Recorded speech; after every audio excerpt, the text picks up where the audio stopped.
Welcome, everybody. Today's lecture is on hive handling and inspections. And this lecture is really meant to give you an introduction to what you're going to be doing when you're inspecting beehives and how you should properly handle honeybees. Honeybees are a very docile organism, and when handled appropriately, can be very easy to work with. If you are mishandling them, though, they can be a bear as far as beating you up with stings and things like that, which don't make beekeeping fun. So let's look and see how we can make our inspections effective and easy on the bees. So the first thing we need to talk about is what are the leading causes of death of bee colonies. And there's lots of things that affect bees negatively and can have a very negative effect on your colony overall. So pests are one of the main drivers of colony death overall. And varroa mite is a global epidemic as far as a pest that not only affects the fat body of honeybees, but also carries many viruses that are fatal to honeybees and detrimental to their development. So pests are a huge problem, and varroa is the #1 issue facing beekeepers in the world today. It is the #1 driver of colony loss, so it is #1 when it comes to our losses and our leading causes of death is varroa mite, one of the major pests of honeybees. Pathogens also are something that really cause a lot of problems for us as beekeepers. Now, there's been times in beekeeping history here in the United States where we've actually had some really bad pathogens, and American foul brood is something that came up in the United States and really almost brought the U.S. honey production industry to its knees. During the 70s and 80s, inspectors, state beekeeping inspectors here in the state of Michigan, and I think it was up until the 90s, had the right of entry to your farm to inspect your bee colonies without your permission. And if they found American foul brood in your colonies, they were able to burn your colonies to the ground without your permission.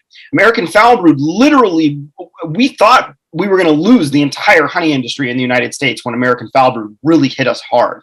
And so pathogens historically have been huge drivers of colony death. And that is something even still today that we deal with.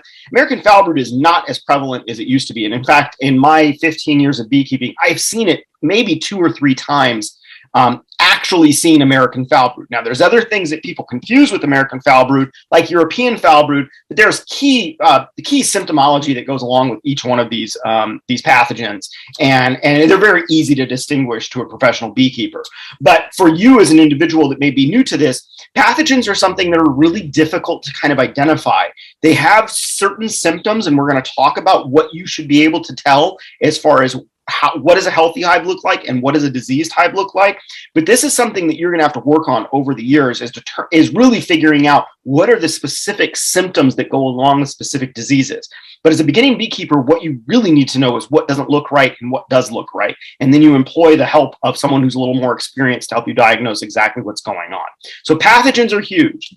Non-target insecticides. This is another major driver of colony death, particularly in areas of heavy commercial agriculture where pesticides are being sprayed on large crops. So if you're in an area with, say, corn, beans, big monocultures essentially is what we're talking about, where pesticides are being applied in a large area, that oftentimes can have an impact on your bees. One, through direct contact, so the bees are actually sprayed directly with it, or 2, you can also have residual buildup in the colony of these non-target insecticides where bees are foraging on things that have been sprayed and they're picking up small amounts of insecticides over time, and those build up in the wax. So non-target insecticides can be a big thing. And by non-target, what I mean is that non-target means that the honeybees are not the target. The target is something else, but honeybees are affected by the insecticide indirectly or directly, but they weren't the intended target. And this happens all the time. This is one of the reasons why when we do applications of pesticides, good applicators will generally do applications in the morning or in the evening. And that's because wind speeds are generally lowest during those times. And so that's when it's advised generally to spray. And generally, you're not spraying pesticides with wind speeds over 10 miles an hour. But there are situations where you will get drift off of those fields and they can interact with your bees. So non-target insecticides can be a big problem. Multi-factor stress. bees are under a lot of stress in the environment, and particularly if bees are migratory, like commercial beekeepers, there's a lot of other factors that come into those stressors. So, stationary beehives are never on trucks, and there's been research that's shown that beehives just being on trucks and that vibration is stressful to bees. There's also all sorts of other things that come in with climate. As bees are moving across the country, they're experiencing many different climates over short periods of time. So that adaptation and the ability to adapt to those climates, it does have stress on the bees. And just the bees being in all of these different areas can cause stress. But in general, bees are subjected to many stresses that are in the landscape. And so they're interacting with plants, they're interacting with other animals in the landscape, and stress factors can come up from that as well. So there's all of these things that happen. In addition, stress can also be related to forage availability. So we have times of the year where we have dearths and there's not any forage out in the landscape, but bees are flying and they're raising bees. And so that's stressful in and of itself, that you don't have enough resources to accommodate the amount of brood that you're putting on. So another stress factor as well. Now, one of the other leading causes of death for honeybees is beekeepers. Beekeepers, particularly inexperienced beekeepers with poor hive handling skills and not a lot of education, can be very detrimental to bees. And although, I've never met a beekeeper that's come into the industry that is there to kill bees, but unfortunately, well-intentioned individuals that have no experience and have not taken the time and effort to educate themselves on the organism oftentimes are one of the leading causes of death. I see it in Facebook groups, beekeeping groups here in Michigan all the time, about people who have just gotten bees, can't even tell the difference between a queen, a drone, and a worker, have no idea what the difference between brood and capped honey are. These are simple things that you have to know before you ever keep bees. And by getting into the industry feet first with no experience, oftentimes you are one of the major drivers of death for honeybees. And hobbyists have the highest losses of death of bees compared to professional beekeepers. Absolutely. Much higher rates of loss because of inexperience and lack of education. The one thing I always tell beekeepers as they're getting started in the industry is if you're working with me in an education program, I always say this is not the year to keep bees. If you have never kept bees and you are just starting an education program, take the education program first in your first year. Find a mentor or someone that you can shadow to work with to get a little bit of experience, and then start with bees. Because the experience that you get over that first year, one, is going to help you determine if this is really a hobby that's for you. And two, it's going to allow you to get some experience so that when you do get those bees, not only do you have a little bit of education under your belt, you know what you're looking at least, but then you also may have a mentor that you can reach out to help you. Because over time, there's going to be a lot of things that you're going to see that are just going to be tough to determine. And you have to be able to determine these things as a beekeeper to make sure that your bees are staying healthy. Now, when it comes to hive handling, this again is one of those things that really takes experience, but has a huge impact on your overall fun of keeping bees and the fun of your bees. So when you're handling a beehive, and if you're being careless, if you're moving too fast, if you're dropping frames, if you're smashing bees, if you're crushing bees in between frames, all of these things bees are perceiving. I think the thing that we think of oftentimes, and I kind of think this is the mindset of like dominion over the natural world, which is something that I can't stand. But we do not have dominion over these honeybees. We are participating in an activity with them, and we are supporting one another. And so whatever your activity is, whatever you're doing on that beehive, they are participating in that. And so you need to be conscious of the fact that whatever your action is, there is going to be a reaction from the honeybees. You are not just going in there and just making your will on honeybees. You are participating with this organism in their life cycles, in their management, all of that. And so whatever you do to these colonies will impart stress. If you're crushing bees, if you're keying them up, if you're moving too fast and they're coming after you, that is stressful. And over time, especially when you're doing inspections, if you're being rough with your bees and you have a colony open for say 40 minutes or something like that, it's going to cause a lot of fatigue on the bees. It's going to cause a lot of fatigue on you, and it's going to stress out both of you because it's going to be just a constant battle. There's no working together. It's you trying to force your will upon an organism that is not going to cooperate very easily with you and has the ability to sting you if they don't want to do what you're doing, or they don't like what you're doing. So stress and fatigue comes on with your poor hive handling. Crushing bees is one thing. You're going to key off alarm pheromone when you're crushing bees, and so that's going to cue up the entire colony. When you start crushing those bees, the other bees notice. It's not like they're, again, inactive participants. Dead queens is another thing that happens. You poorly handling hives, say pulling frames out from the middle of the hive without giving yourself any room to move any frames. What you do is you roll bees, and you essentially have a very high probability in the brood chamber of killing your queen by doing those types of things, pulling frames out of right of the middle of the hive without giving yourself any space. And I'll talk about how we enter the hive here in just a bit. Stings, the more poor your hive handling is, the more stings you will get. And I see it all the time on the internet. People wear their stings like badges of honor. And in reality, we all are going to get stung as beekeepers. But if you're getting stung 10 or 15 or 20 times in a single session of working bees, that is a key indicator that you have poor hive handling skills and that you do not know what you're doing when it comes to handling bees, because nobody should be getting stung that much working bees. We'll all get stung a few times. It happens. But if you are getting stung excessively, that is a key indicator that you are handling your hives much too roughly. And that is just plain and simple. It's as clear as I can give it to you. Your poor hive handling skills also is just going to reduce the fun of this. Nobody likes getting stung, and getting stung 10 times can really take the fun out of things. And so don't, really practice on hive handling as one of the key skill sets that you need to develop as a beekeeper, because it's just going to make all of this much, much easier for you and your bees. So when it comes to hive handling, this colony right here, these boxes of bees right here deserve your respect. And when you're approaching these colonies, you need to approach these colonies in a very calm and easy manner. And so that means just walking up to them, right? And so one of the key things that you should kind of take to heart, and I love this phrase, is don't be a bear. Bears are one of the major predators of honeybees, and they will make short work of a bee yard very quickly. But they're also a co-evolved predator with honeybees. And so honeybees have evolved with this predator over time, and actually there are several key indicators from bears that bees will key onto. So number one, don't be a bear. Don't make a lot of noise. Bears are not very quiet individuals when they come into a bee yard. They're smashing boxes, they're tearing things apart. Don't be loud and create a lot of disturbance when you walk into a bee yard. In particular, some people like to use like pavers or things like that on top of their outer covers so that they don't come off with wind, or big rocks. A prime example that I see lots of people do when it comes to sound is take that brick off and then just drop it onto the ground next to the colony. The second that thud hits that thing hits the ground and makes a thud, the bees immediately key into that.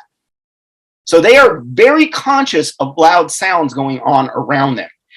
I knew a beekeeper way back in the day, an inexperienced beekeeper, who used to knock on the front of their beehives before they opened it. And he used to tell me it was to let the bees know that he was going to be working them. The bees know you are going to be working them the second you open that lid. They don't need any disturbance before you open it. You're just going to key them up, and they're going to be prepared to attack as soon as you open that lid when you're making loud sounds in the apiary. The smell of carbon dioxide is also a key indicator that bees use to locate predators. So this goes back to don't be a bear. Now, there's nothing we can do about breathing, right? You breathe in oxygen, you breathe out carbon dioxide. There's nothing we can do about that. But I want you to understand that this is a key factor. And so when bees generally attack, one of the first places they go for is the face. And the reason is because a bear is, you see this big face right here? There's very few places on this bear where you could sting them and it's actually going to do anything.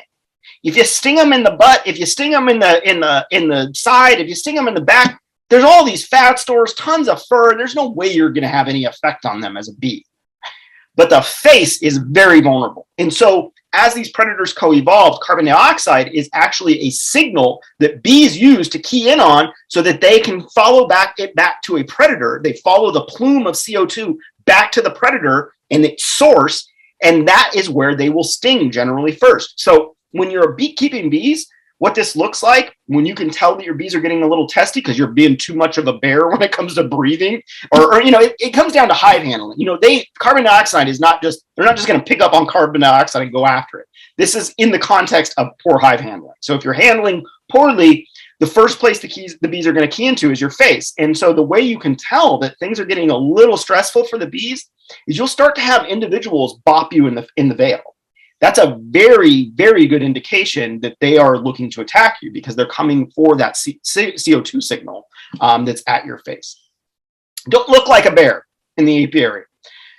Bees are also keyed into dark colors. And so when we're keeping bees, generally you want to wear light colors. Don't wear a black suit. Don't wear black gloves.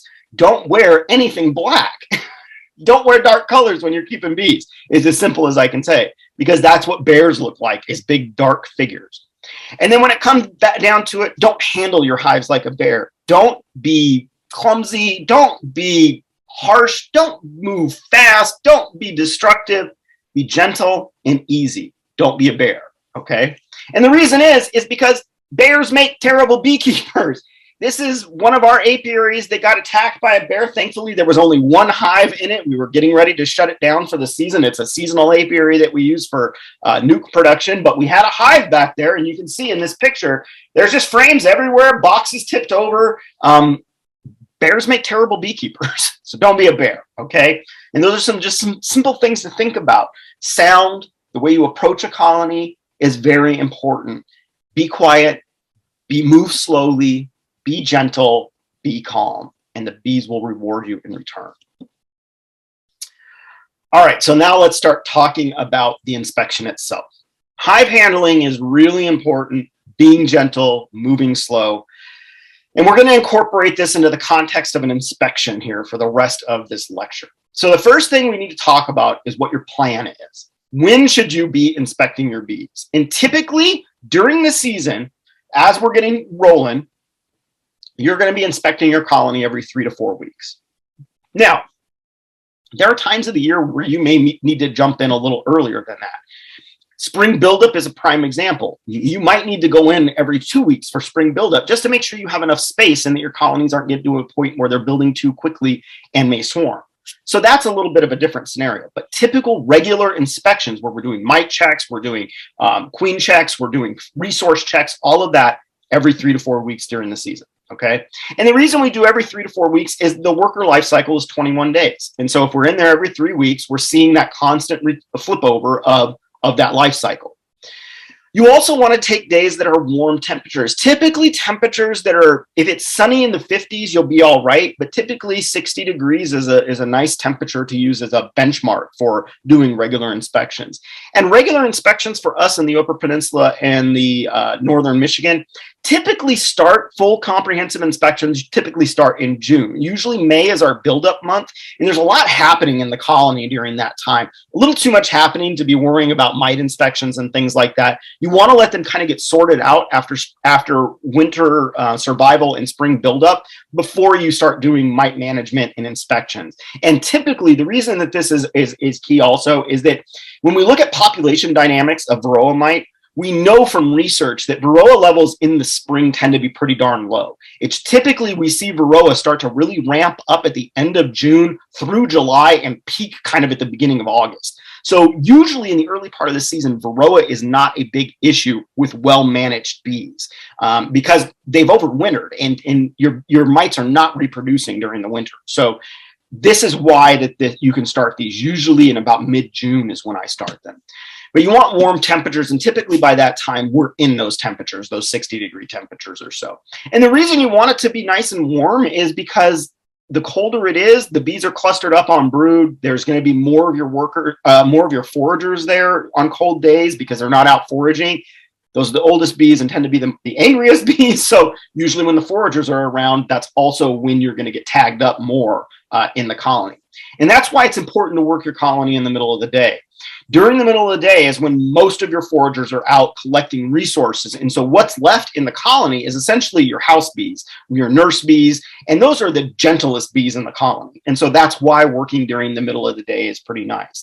I generally, when we start working bees, and even today as a prime example, as soon as I'm done recording this, I'm going back out to the apiary.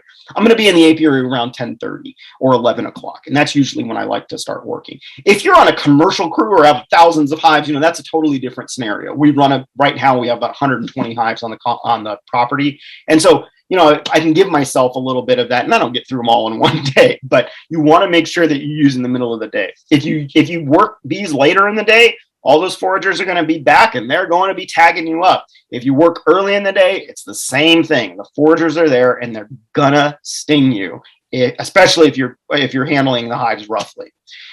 The goal for inspections, and this is going to seem, I know for new beekeepers, this seems way unrealistic, but this is what I want you to work towards, is you should be spending no more than 10 to 20 minutes in each beehive for a comprehensive inspection. Now, I know that sounds like a short period of time, but the thing you need to understand is that the bees themselves, the longer you have that open, the more testy they're going to get. And there is specific information that we are looking for. You don't need to pull every single frame in a colony to do an inspection. Okay? We're looking for key things, and 99% of the things that we're looking for are in the brood chamber. The honey supers are just for storing honey. You could pick up a box and tell if it's full or not. You could pull 2 or 3 frames out of a honey super and see if you have enough room for storage still, and if you need to add another super because you're filling out with honey. A honey super, looking in those honey supers, should take 1 or 2 minutes. You do not need to pull a bunch of frames. Essentially what you're going to do, and this is how I like to do it, and we'll get into this here, but essentially what you're going to do is you're going to be really focused on the brood chamber. You may just pull a few honey super frames just to see where you're at on resources as far as how much honey they're bringing in and how full your super's getting. But the massive amount of information you're looking for are in those bottom boxes. So what are we looking for when we open a beehive? We're looking for the number of frames of bees, giving us an idea of the size of our colony that we can use to track. Going to a colony and being able to say, okay, I have 20 frames of bees when I open this up, is good, because if you come back to the next inspection and you have 10 or 5, something has gone wrong. You've got a swarm, or there's a steep decline in population, maybe because of some disease or mite presence. So this gives you an idea of what's going on in the colony, and it's the only way we can estimate population. You're not going to count the number of the bees in your colony. This is the only way you can estimate population. So that's one thing we're looking for when we do inspections. The other thing we're looking for is queen status, and we're going to either see the queen when we do the inspection, we're going to see eggs when we do the inspection, which tells us that she was there in the last 3 days, because you're not always going to find the queen, especially when the colonies are big in the middle of the season, or you're going to be able to tell that you're queenless. One of those 3 things. The next thing that we're going to be doing during inspection is mite count. And you're going to do this on every single inspection, is you're going to count the number of mites you have per 300 bees, which is about a half a cup of bees. Now, we'll be going over this in detail as far as how exactly to do this, but this is a key, most important thing for you to understand, is that this is absolutely critical. Not doing mite monitoring is essentially taking a hands-off approach to mite management, and I guarantee you your bees will not make it. Monitoring for mites. There's been a lot of research that's been done with this, and it is a very effective tool, and the only tool we have to estimate populations of mites per a standardized amount of bees. Using screen bottom boards and counting mite drop uses no standardization, so you have no idea how many mites per X number of bees. You have to standardize the number of bees that you're using in order to get an accurate estimate. So the alcohol wash and the powdered sugar roll, both of which I will show you how to do, are the only methods that you will use for mite monitoring. All right, and the last thing that we're going to look at is disease. And disease, again, I said this earlier, I don't expect you to be able to diagnose a disease. What I expect and what I'm going to show you how to do in this lecture is determine what's healthy and what's not. And when you see something that's not healthy, I would encourage you to employ the skills of an expert until you are firmly skilled in the ability to diagnose these diseases. And there's not very many of them. It's not like they're hard to diagnose. It's just you have to memorize the symptoms and be able to identify them when you see them. That's really what it comes down to. So this is not a Herculean task to teach yourself how to diagnose bee diseases. It's just something that most people, it's usually very outside of people's skill sets. To be able to look at an insect and diagnose it. So that's why it seems, think it seems like a very big task for a lot of beginners. And you already got a lot on your plate. Beekeeping is a very education heavy hobby. It takes a lot of education to be successful at beekeeping, and so diseases is part of that education. Final thing you're going to have in here in your notes when you're doing inspections is, what are your needs, or what are the needs of the bees? Do they need space? Do you need to bring out a super? Are they short on food? Things like that. This is the Hive data sheet that I gave you all copies of so that you have access to this template to use in your own beekeeping operation. So this is what you're going to be using to catalog everything that you see in an inspection when you do it.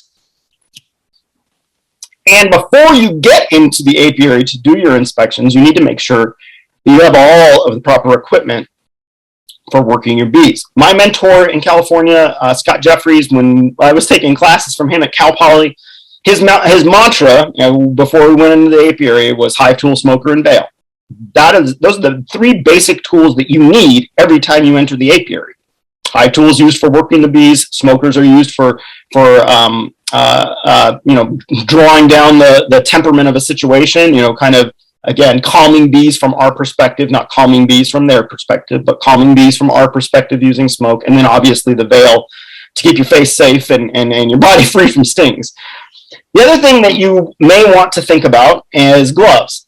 So this is a topic of discussion that we've discussed before in the equipment lecture. And what I really want to impress upon you is, again, there's levels of glove protection, right?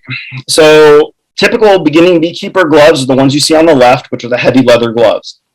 Heavy leather gloves, although they work for making you feel like you're safe, and they do a good job of protecting you as far as stings are concerned, they are very clumsy. And I've yet to see somebody who had a pair of gloves that really fit nice and tight, because they're always big and just kind of clumsy, fumbly gloves. You will crush bees with these gloves because you have no dexterity. You have no ability to feel a bee under your finger when you're grabbing a frame with these heavy gloves. And so you will crush bees with these gloves.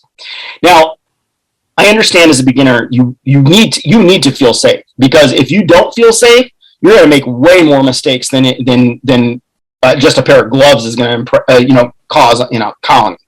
So if you need these gloves, make sure you have them. But you need to really, as you become more familiar with honeybees, as you work them longer, you need to get away from those gloves. And one of the nice alternatives is nitrile gloves.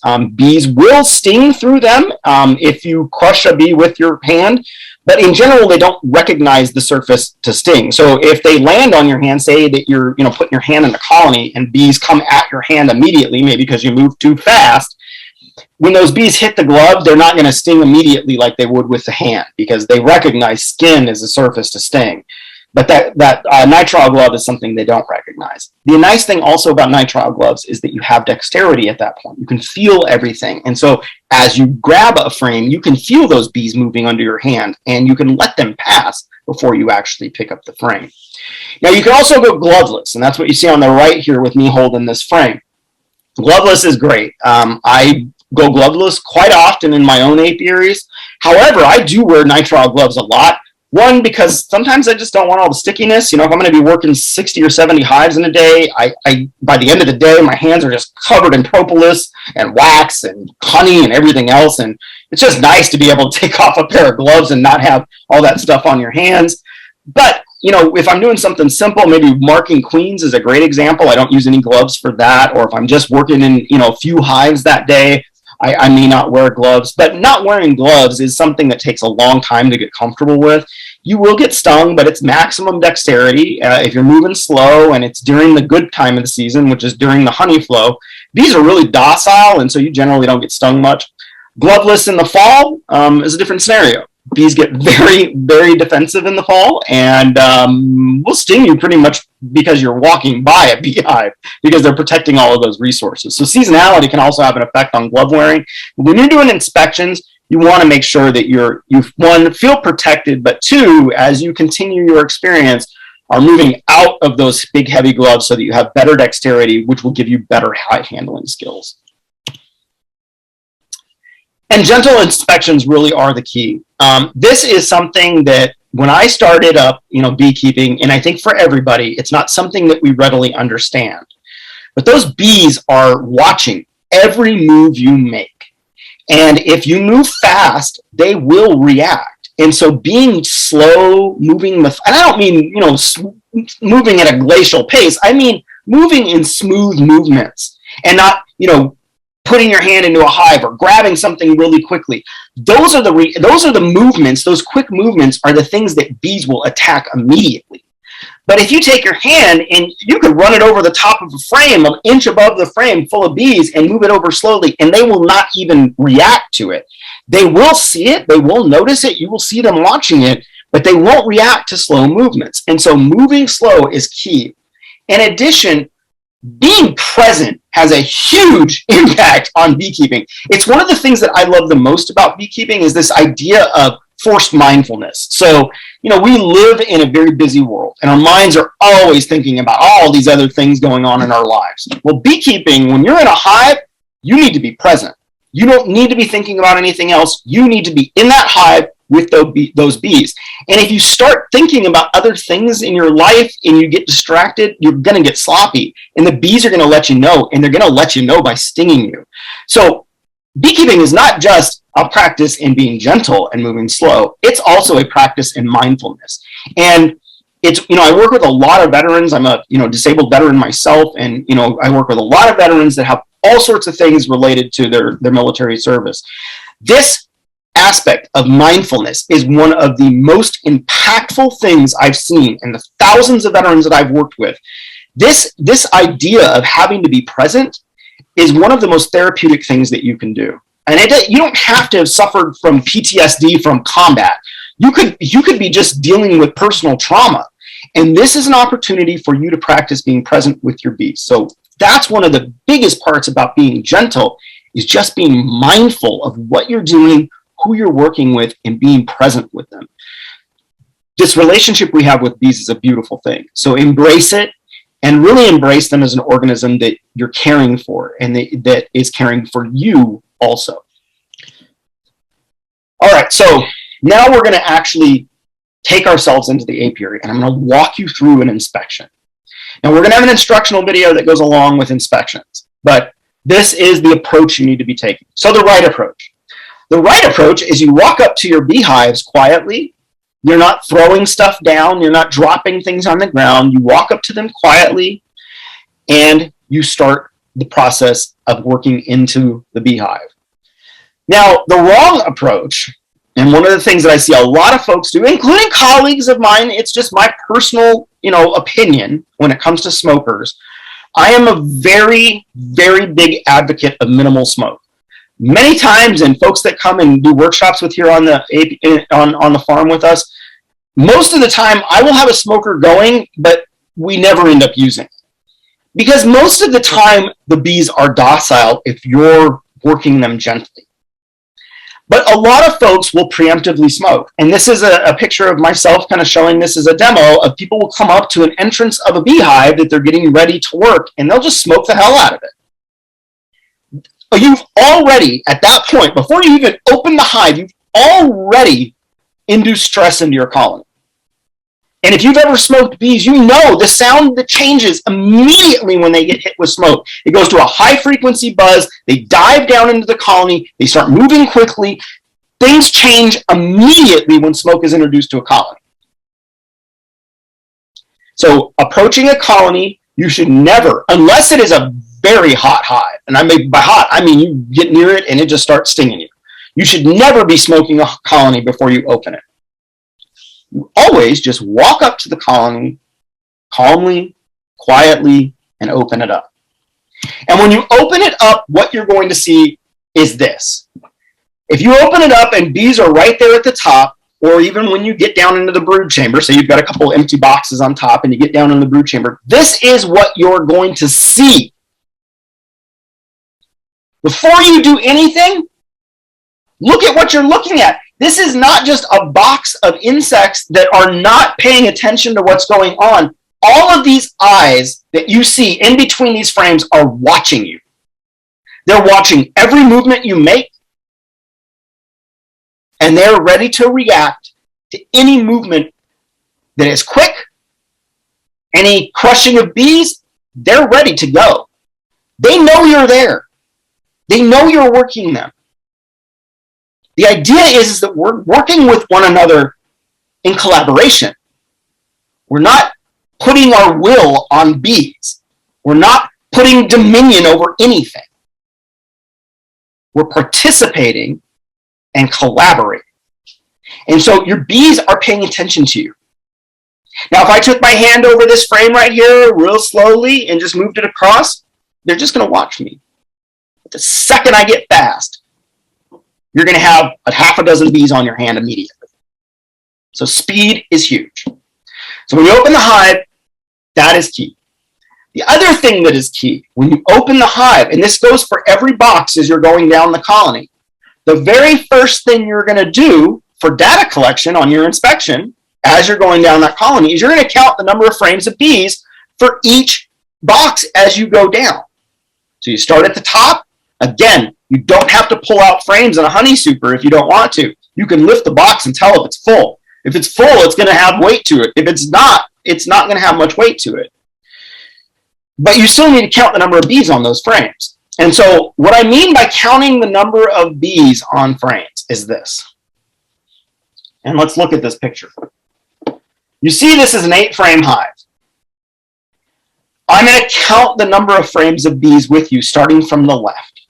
And what we're looking for, and this is just a ballpark. We're looking for the number of frames of bees that have bees on the front and the back of the frame. So both sides of the frame. If you have it on one side of the frame, we're not going to count it. Both sides of the frame. So let's look at these frames. One to the far left, there's bees on both sides of the frame, clearly.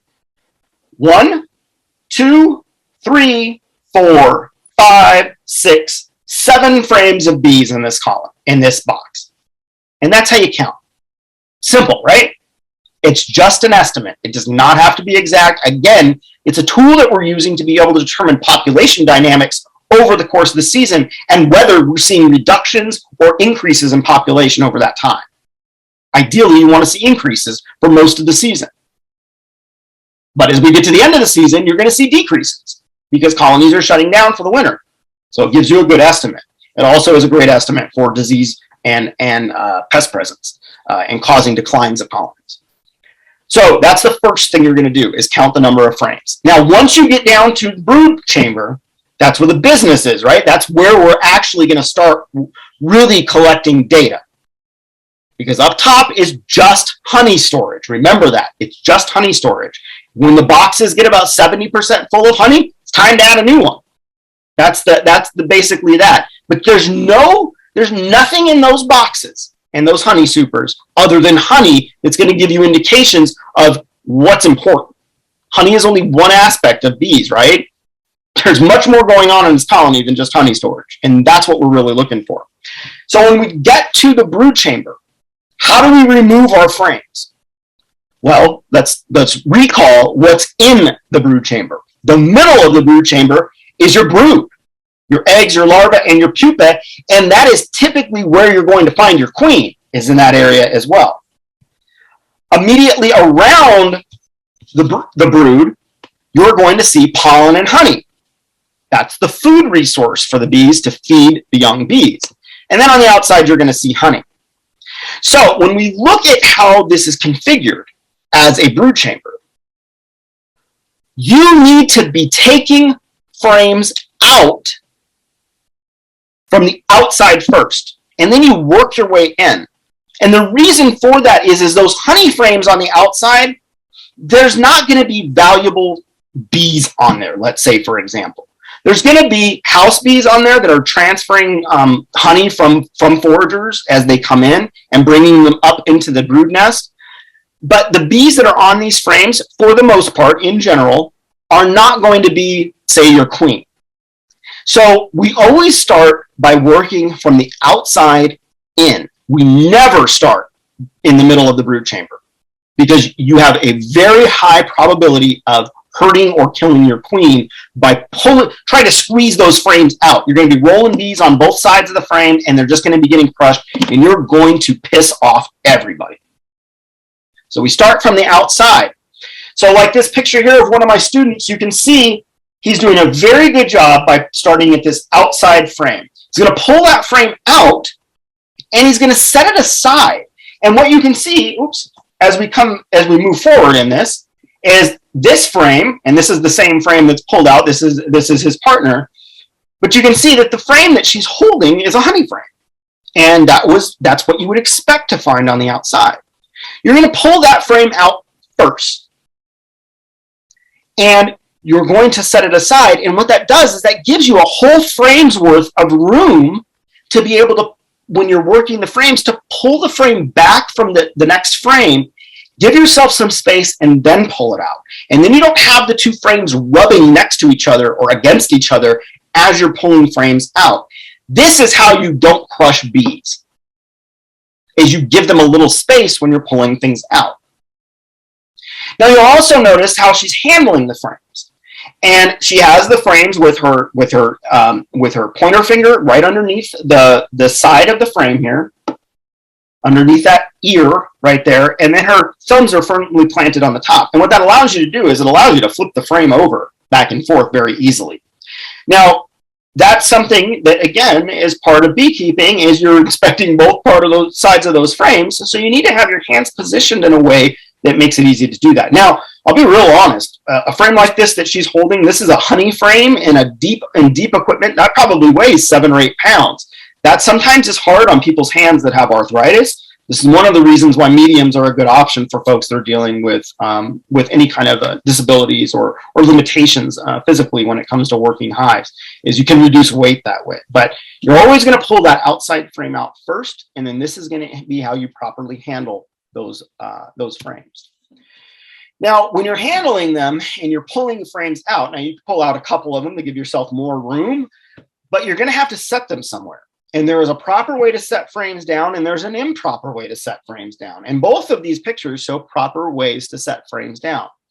You can see in this picture, I'm showing the use of a frame holder. So this is a device that attaches to the side of your hive body and allows you to put frames there as you're taking them out. The nice thing about that is that you can keep these in order, right? And frames always have to go back in exactly how they came out. You're never going to be, you're misplacing frames. You always are going to be taking them out in the order that you took them out, or putting them back in the order you took them out in. So having a frame holder like this can sometimes be nice if you want to be able to keep organized. But you can see, again, I'm moving from the outside, and then you can see that I've pushed that next frame all the way to the end so that I have lots of room to work the frame after that. So this is a way that you can shift things in the colony, shift the frames in the colony so that you're giving yourself maximum amount of space to get those frames out. You don't have to pull all frames out. Usually 2 is plenty of frames to give yourself lots of room to work with. Now, frame holders are one thing, but some of us don't have frame holders or don't want to buy frame holders. The second way that you're going to put frames down, store them, is by setting them on their edge, on the ground.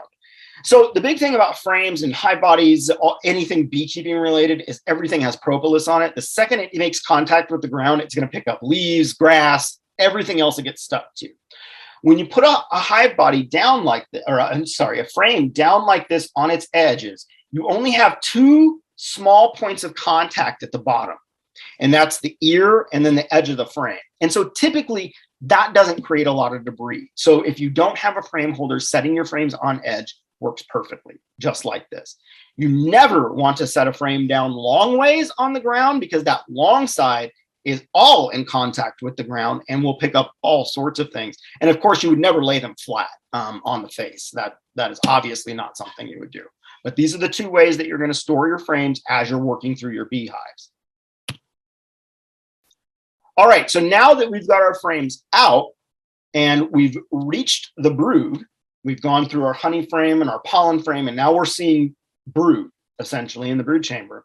Now we're going to start inspecting those aspects of the brood chamber that are so critically important to determine the health and productivity of our colony. So we've pulled our brood frame out. Let's look and see what are the things that you're going to be looking for in the brood chamber. So number one, as you're pulling brood frames out, you need to determine if you're queen right. This happens one of two ways. One, you see the queen. She's there. You have eyes on her. The other way is through eggs.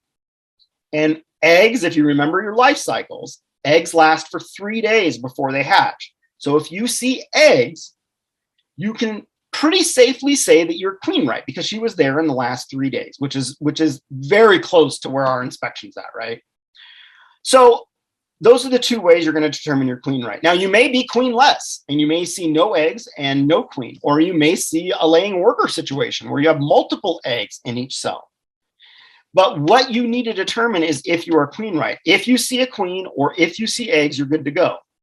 If you don't see those two, one of those two things or both of them, something is going on. Now, you as a new beekeeper may not be able to tell what exactly is going on, but that's where you can employ someone with a little bit more skill. But essentially, the queen is going to be easy to find when the colonies are small. When the colonies get big over the course of the season, she becomes very difficult to find. I mean, you're talking like one bee in 60,000, right? So being able to see eggs is critical to be able to tell your queen right throughout the season, because you will not find your queen every time. And again, that 10 to 20 minute target that we're trying to hit with inspections, you are not going to spend an hour trying to find a queen just to determine if you're queen right. You can see eggs very readily in frames and be able to determine that very quickly without having to waste a bunch of time and keep that hive open and stressed out. So as you start to gain your skill sets, you have to be able to see eggs. You have to.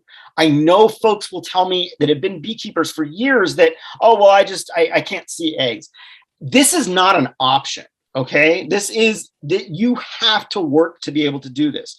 Whether it's employing black foundation so that you can see those eggs easier in your brood chamber, whether it's employing a magnifying glass, a flashlight, or a combination of the three, whatever it takes, you have to be able to see this. Because just seeing capped brood tells you nothing. Capped brood can exist in a laying worker situation all day long. And if you're just looking at capped brood and saying I'm queen right, you may go back to your hive in 4 weeks and it's full of drones and laying workers, and now you've completely lost the colony. Eggs are critical to be able to see. So, queen right.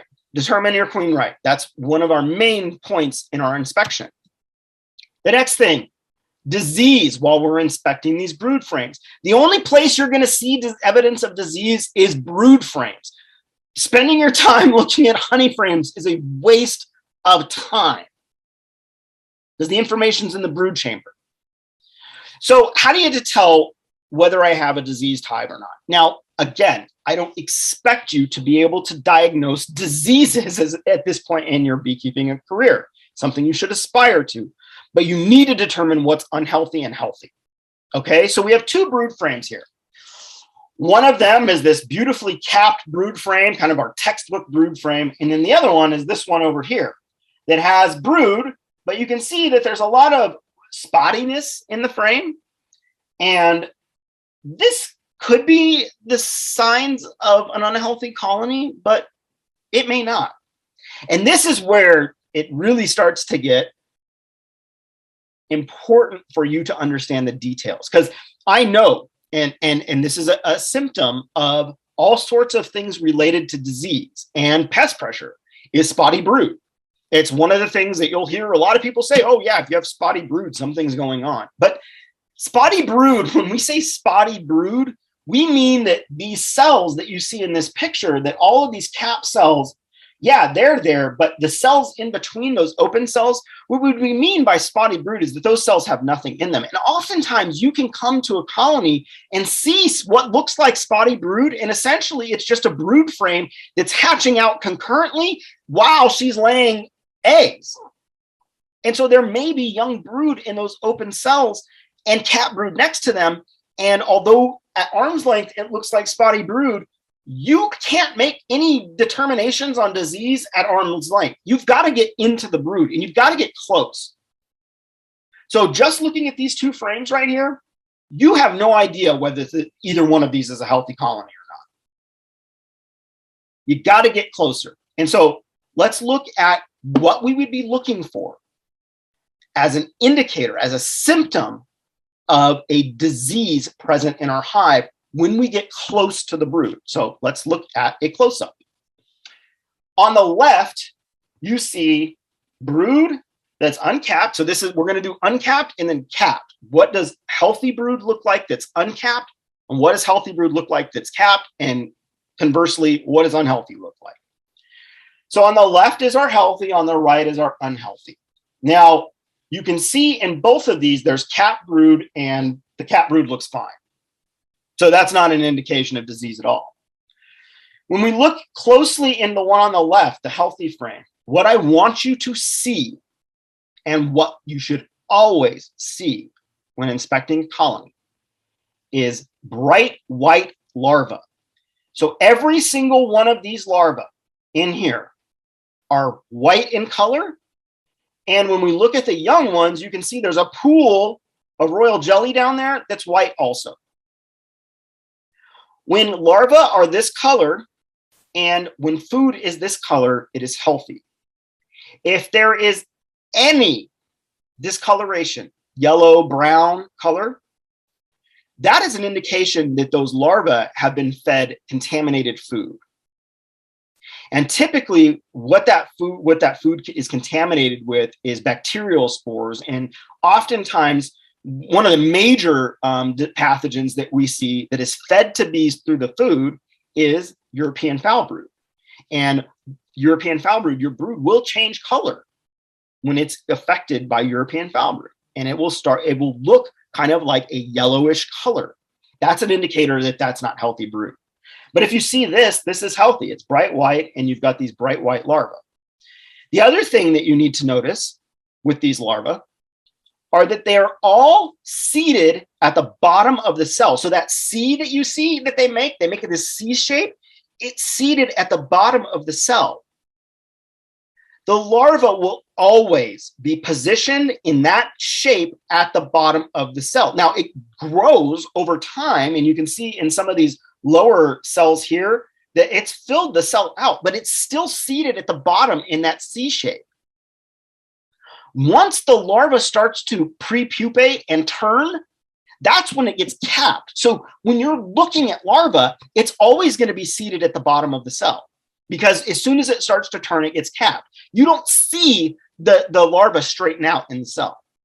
That's something that happens under a cap. And so what you're always looking for is bright white larva that's seated at the bottom of the cell. Now let's take a look at our unhealthy frame. So you see that there's larvae in here seated at the bottom of the cells. So we're looking into these spots. But then what I want you to notice is this cell here, these cells in the middle right here, this cell right up top here. You see another one over here, one right here. Now, although this brood looks healthy, the cap brood, this larva, all of these larvae are twisted and they're at the bottom of the cell, right? They're all are like basically nailed down to the side of a cell. That is, you will never see that in a healthy colony. That is an indication of disease. And this happens to be European foul brood that we're looking at right here. This is very important for you to understand, because you don't need to know what it is. You just need to know that it's something, right? And that now you need to take the next step. Maybe that's going and hitting the books and starting to look at symptomology of all of these different diseases that affect honeybees. Or maybe it's calling somebody and saying, hey, I have larvae that doesn't look right. Can you come and help me and see what's going on? But eventually you'll get to a point where you're able to diagnose these and see that this isn't right. But this is the key indicator. If you don't see those bright white cells with C shape at the bottom of the cell, if they're on the side, if they look discolored, you can see one in this picture that's even got a dead head on it. This is essentially necrosis that's hitting this larva right here. But this is all indication that something's wrong, whether you can determine what it is or not. That is an unhealthy colony right there. Something is affecting it disease-wise. Now let's look at capped brood, because that's uncapped brood. Its coloration is huge. When it comes to capped brood can give you an indication of disease. And one of the major diseases that is identifiable by anomalies in capped brood is American foul brood. So the difference between American foul brood, and we'll cover this in detail in pests and pathogens, but the difference between American foul brood and European foul brood from the symptom standpoint is that European foul brood kills the larva before the cell is capped. And so when we look at our previous picture, those larvae that are slumped over are dead, but they were never capped. They died before the cap went on. That is when European foul brood affects the larva. For American foul brood, it affects the larva after it's capped. And so the larva is capped, and then that cell dies. Then that bee in that cell dies. And so when we're looking at caps, what we're looking for is what we see on the left here, which are these even caps that are all kind of like nice color and just look very, very symmetrical, right? They're kind of capped right with the top of the cell. There's no sinking to any of the cells or no discoloration. When we look at the right picture, these are sunken cells that you see here. You see these cells in here. Oops, let me get my cursor over here. You see these cells in here. They're sunken and they've got greasy tops to them. Those don't look right. In addition, if you look at some of these cells right here, you see that these look like they were uncapped, but if you look closely, you can see these were all capped cells. And what they're doing is they're uncapping this larva now and pulling out the diseased larva.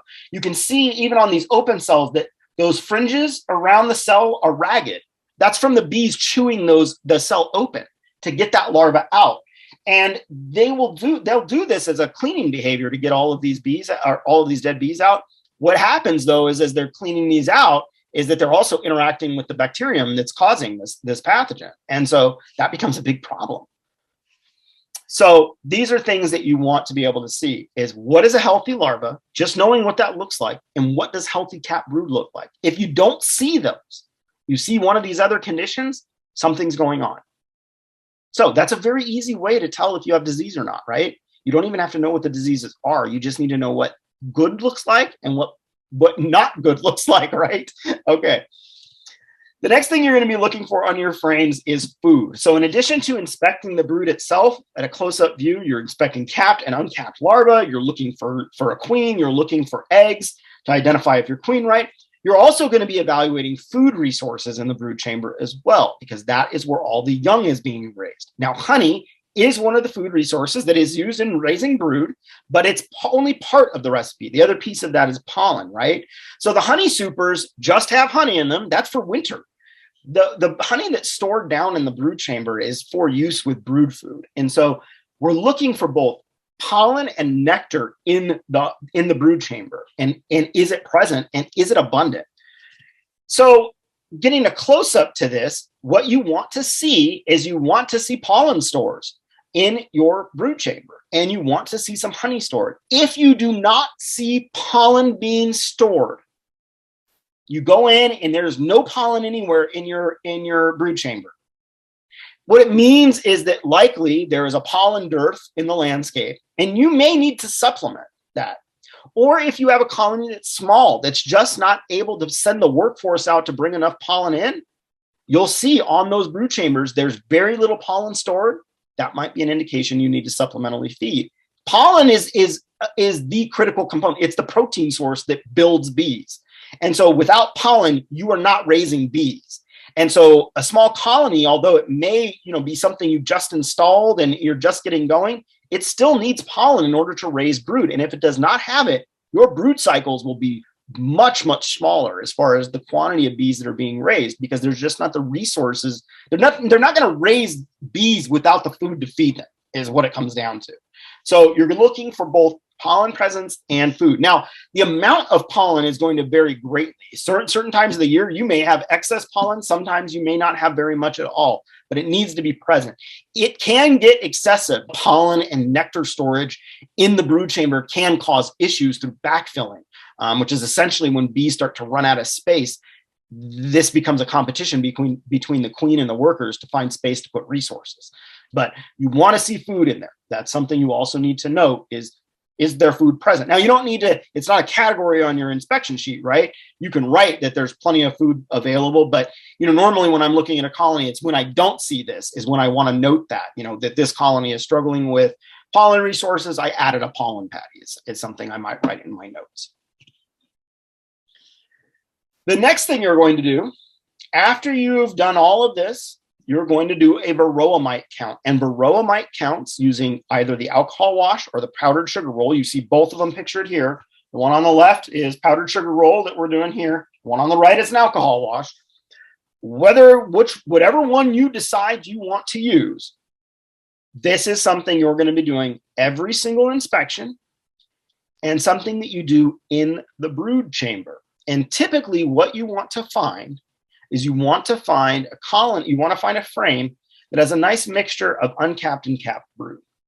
And essentially the reason that you're using brood frames to collect your bee sample is because the nurse bees are the bees that the mites are going to be on.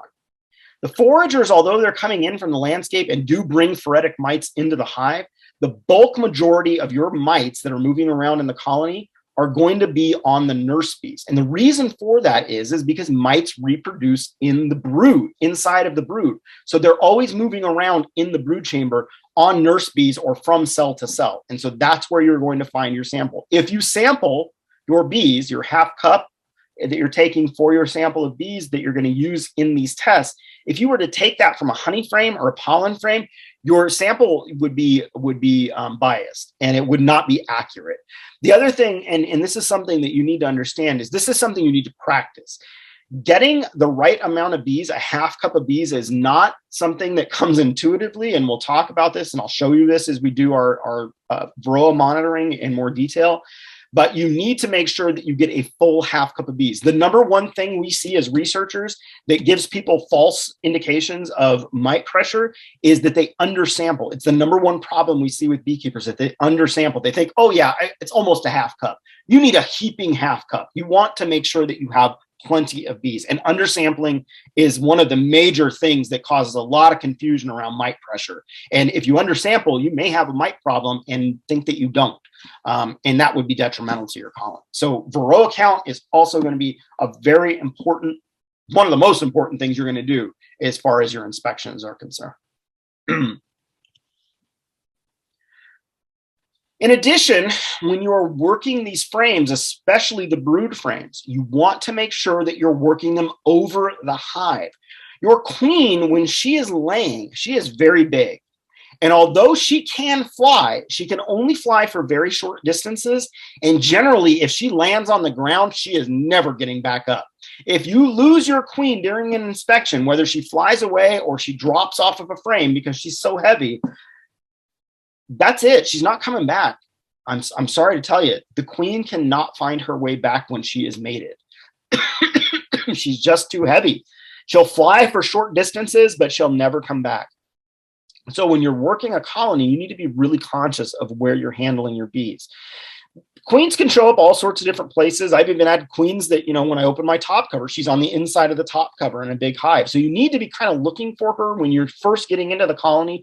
Generally, she's not going to be on honey frames, but you may have a situation where she's laid a lot of brood up through the entire, hive stack or hive body stack that you have. But it's good practice to make sure that you're handling these bees over your colony. So that if she does drop off, she drops into the colony. I've had lots of folks that, have had queens fall off of a frame and they were right next to a colony, and they come back tomorrow and there's a ball of bees on the ground and a queen in the middle of it. You want to avoid that stuff. Your queen is really important to you, and if you lose her, it is going to be detrimental. And the worst part about losing her during an inspection is if you're at the end of an inspection and say you're putting frames back in, or you're being a little careless, you may not find out that you have lost your queen for 3 or 4 weeks. And by that time, you're going to have a laying worker situation and you've lost the colony at that point. So just make sure you're holding your frames appropriately over your boxes while you're handling those frames. All right, so the last thing I kind of want to leave you with is this kind of notion of what are some of the signs of stress that bees will, let's back it up. What are the things that my bees will tell me that lets me know that they're stressed? Your bees are, again, you're an active participant in this with them. You're working together. This is a collaboration. And, during collaboration, sometimes things don't go how we've planned. And we communicate with one another to work through those complications. Bees are communicating with you. They just don't talk to you, but they are telling you what's going on. And they use a few key signals to tell you that you're stressing them out. And it's usually a good, some of these are a good indicator. It's time to call it quits and close up the colony. All right. So number one, the first thing that you're going to notice that when your bees start to get a little testy with you, most of the time because the colony's been open for too long or you've been mishandling the colony, is they'll start hitting your veil. And again, that's because they are co-evolved with bears as predators, and they use that CO2 signal to determine where vulnerable places are to sting predators. And that's the face. Not a fun place to be stung. So that is the first indicator that your bees are starting to get stressed out. If this continues, kind of the next step of this is that you'll start to see bees putting their butts up in the air and exposing their stingers. And what they're doing is they're exposing those stingers and they're starting to waft that venom. And that's starting to put out an alarm pheromone. The alarm pheromone, one of the key ingredients of the alarm pheromone is isopentyl acetate. Isopentyl acetate is also an active chemical in bananas. And so if you start to smell a little bit of a hint of bananas during this time, that is also another indicator that your bees are stressing out. If you start to smell that alarm pheromone, they're already keyed up. And maybe it's, a good idea to come back to the colony later. We don't have to force ourselves upon these colonies when they don't want to be worked. So this is kind of your second stage, right? Is now you're smelling alarm pheromone in the area. Now, the final kind of piece of this, when a colony gets really upset at you, and colony's been open for too long, you've been working them too hard, is that you'll hear this colony roar, and the colony will just get loud. And that is, if you hear that, it's time to close up shop. It's time to close that colony up and come back on another day. These are your bees. These signals are your bees talking to you. Listen to them. You don't have to do it today. One of the things I think that a lot of us that are not from ag backgrounds, some of us from those non-ag backgrounds, I think that we don't understand what it's like to actually work with an organism. A lot of us that have, I didn't grow up on a farm, but I've worked on farms my whole life. And, one of the things I always understood working on livestock farms in particular is that animals have ways of telling you what's going on. And it's our responsibility as farmers to be able to interpret those signals and make management decisions based on the needs of our animals.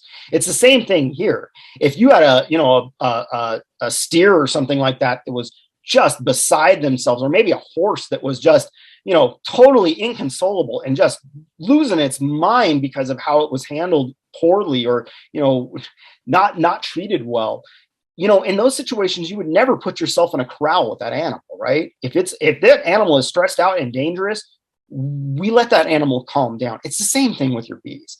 You need to work with their schedule. It's one of the things that I think, again, many of us don't understand is that when it comes to farming, it's not on your schedule.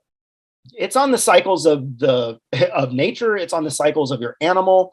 You are working on their schedule. And if you can't make time for their schedule, maybe that's a good indication that beekeeping might not be for you, because the bees are not going to wait for you. They're a biological organism doing their thing. When they need you, and they don't need you to say, oh, I can only work you in 2 weeks.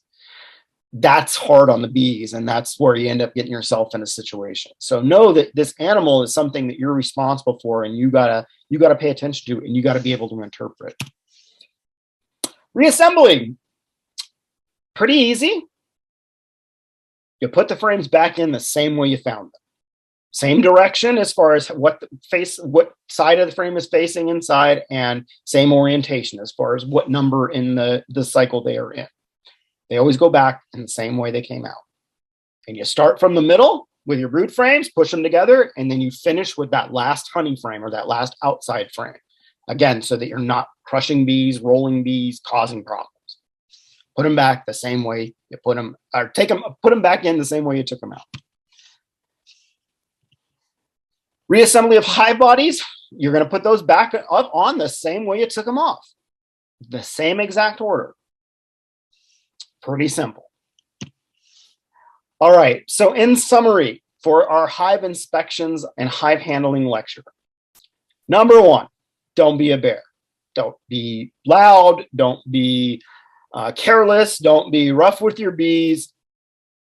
Don't be a bear. Be comfortable. When we talked about gloves, I encourage you to work away from leather gloves, but you need to feel safe as a beginning beekeeper when you're doing inspections, because if you don't feel safe, you're going to be on edge the whole time, and that is going to cause issues. You're going to react to something that you shouldn't be reacting to, and the bees are going to key on you. You need to feel safe and secure so that when you're handling these bees, your mind is not on your safety, but it's on the safety and the comfort of your bees. Be slow and methodical. Have a plan when you go into the apiary, like we've just discussed, what you're going to be doing. Don't just go into a beehive to go into a beehive and just poke around. You should be going in with purpose. And the bees don't generally want you poking around every week in that beehive. Every 3 weeks is a good schedule. It gives your bees time to do what they're doing. You get in, you do your business, and you get out. Get the information you need, make the management decisions you need to do, and then let the bees do their thing. Listen to what your bees are telling you. They're talking to you the whole time. You just have to understand what they're saying. And they say it through certain signals. And we talked about those signals, right? We talked about the hitting your veil. We talked about the alarm pheromone, isopentyl acetate. We talked about these things and how they mean something, that colony roar. Pay attention to what your bees are saying to you. Don't be thinking about other things. Pay attention and be present. And when you're seeing things in the colony that don't look right, pay attention to that too. Those are your diseases. Those are your pathogens and pest indicators. Make sure you're paying attention to those things. It's all there. All the information's in the beehive. It's not like they're hiding anything from you, okay? It's all there. You just have to understand how to interpret it.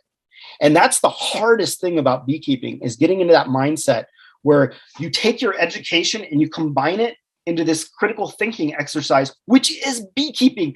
Beekeeping is a career in critical thinking. You're always kind of trying to draw from your knowledge base to make educated decisions on how to manage your bees. That knowledge base, if it's absent, this managing your bees is pointless. So those two things come together in a critical thinking scenario where you're working a live beehive and you use your skill sets to be able to make those good management decisions. And finally, practice. None of us was born a beekeeper. I've been doing this for 15 years and I learn something new every single time I'm in a colony. Always come at beekeeping with a beginner's mind. Never feel like you're an expert. When somebody tells me that they're an expert in beekeeping, immediately I question that. Now, I mean, some of us, have been doing this for a long time. Some of us have fancy degrees in this stuff. And yeah, that's an indication that you kind of know what you're doing. But again, also, there's the practical application, and then there's the academic application of beekeeping. But really, what you need to do is practice. Practicing is how, and reading as much as you can, taking in as much education as you can, is the way that you are going to become a successful beekeeper. I hope this was an educational lecture for you, and we'll look forward to seeing you at the next one. Thank you.